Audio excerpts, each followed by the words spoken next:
Vous écoutez La Voix de l'Espérance, une émission qui vous apporte paix, joie, confiance et espérance.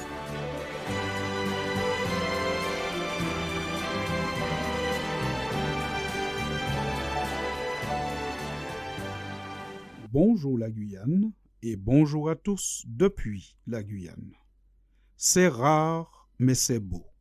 C'est de plus en plus rare de trouver une personne ayant des convictions profondes, des convictions enracinées.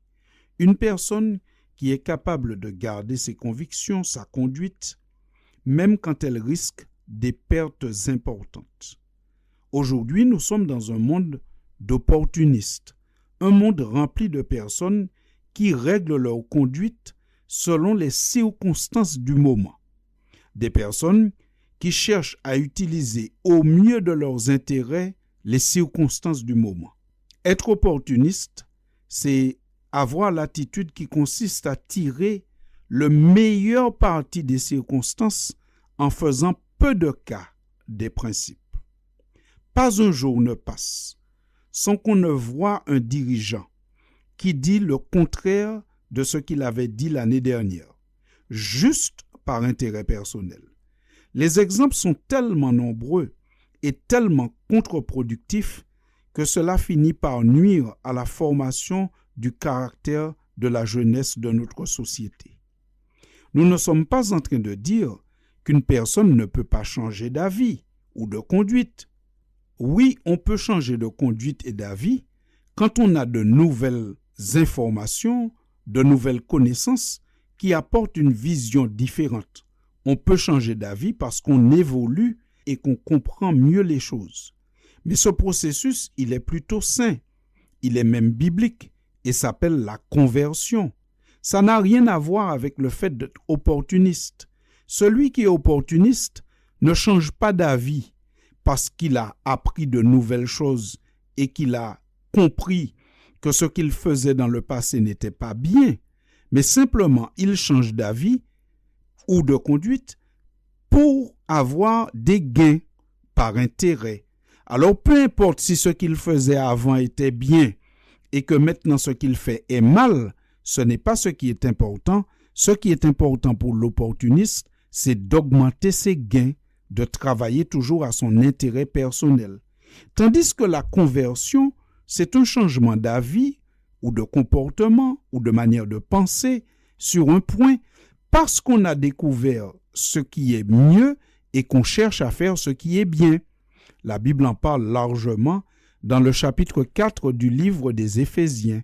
L'apôtre Paul dit que ceux qui n'obéissent pas à Dieu, ceux qui font le mal, c'est parce qu'ils ont l'intelligence obscurcie, qu'ils sont étrangers à la vie de Dieu à cause de l'ignorance qui est en eux et à cause de l'endurcissement de leur cœur. Fin de citation. Ceci se trouve dans Éphésiens 4 au verset 18. Et puis il parle du processus de la conversion. Toujours dans Éphésiens chapitre 4 au verset 23, il parle en disant que le Christ nous enseigne à être renouvelés dans l'esprit de notre intelligence. Ce qui montre bien qu'on peut changer d'avis et de comportement. Mais le monde aujourd'hui manque cruellement de personnes de conviction et est malheureusement dirigé trop souvent par des opportunistes, des personnes qui songent beaucoup plus à leur intérêt et à leur confort plutôt qu'au bien commun, des personnes qui changent d'avis, de position, simplement parce qu'ils peuvent gagner plus. Le plus triste, c'est quand cette attitude se retrouve dans les familles. Alors que la famille est en principe un lieu de solidarité, on trouve aujourd'hui des personnes qui sont des opportunistes même au niveau familial et qui n'hésitent pas à abandonner une famille ou leur couple simplement par intérêt. C'est d'ailleurs pour cela que Jésus, en connexion avec le Père, condamne le divorce opportuniste, le fait de divorcer juste pour satisfaire un désir ou un intérêt personnel, au mépris de la souffrance des autres membres de la famille. Les opportunistes sont aussi malheureusement dans les églises Ils sont partout, à l'Assemblée nationale, au gouvernement et même dans les églises. Et ils font beaucoup de tort. La Bible, qui est la seule règle de foi et de conduite pour le croyant, les dénonce. Allons dans le livre de Michée, qui en parle. Au chapitre 3 et au verset 5, voici ce que nous y lisons. Ainsi parle l'Éternel sur les prophètes qui égarent mon peuple, qui annoncent la paix, si leurs dents ont quelque chose à mordre, et qui publient la guerre, si on ne leur met rien dans la bouche. Fin de citation. Oui, vous avez bien entendu. Michée, déjà à son époque, dénonçait des prophètes qui étaient des opportunistes, des gens qui prêchaient dans un sens ou dans un autre, tout dépend où était leur intérêt. Il dit en ce qui le concerne, puisqu'il est un vrai prophète de Dieu, mais moi, je suis rempli de force, de l'Esprit de l'Éternel, je suis rempli de justice et de vigueur pour faire connaître à Jacob son crime et à Israël son péché. Fin de citation. Je viens de citer Michée, chapitre 3, au verset 8. Malheureusement encore aujourd'hui, comme du temps de Michée, il y a partout des opportunistes. Mais lorsque le monde ou une organisation quelconque ou une famille est dirigée par des opportunistes, la fin est toujours tragique. Nous lisons maintenant Michée chapitre 3 versets 11 et 12. Michée condamne les dirigeants de son époque en disant « Ces chefs jugent pour des présents, ces sacrificateurs enseignent pour un salaire, et ces prophètes prédisent pour de l'argent. Et ils osent s'appuyer sur l'Éternel. Ils disent « L'Éternel n'est-il pas au milieu de nous? Le malheur ne nous atteindra pas. » C'est pourquoi, à cause de vous, à cause de ces dirigeants opportunistes, Sion sera labouré comme un champ, Jérusalem deviendra un monceau de pierre et la montagne du temple une sommité couverte de bois. Fin de citation. Dans le monde d'aujourd'hui, il y a malheureusement trop d'opportunistes et pas assez d'hommes de conviction. Nous ouvrons aujourd'hui une petite série dans laquelle nous allons vous présenter des hommes de conviction, soit de nos contemporains, soit de l'époque biblique.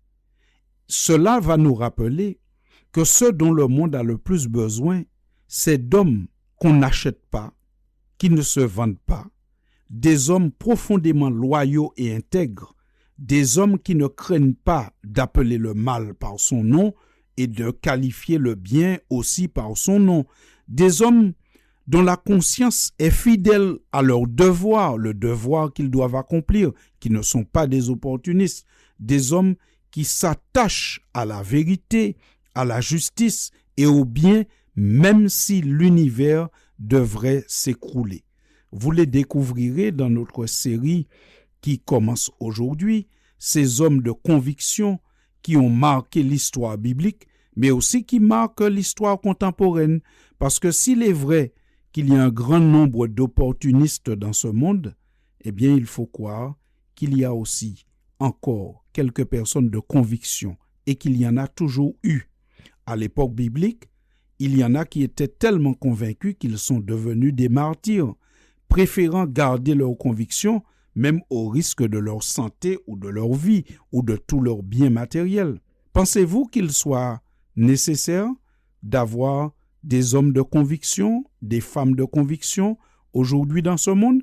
Ou alors, pensez-vous qu'il soit encore possible d'avoir des hommes et des femmes de conviction?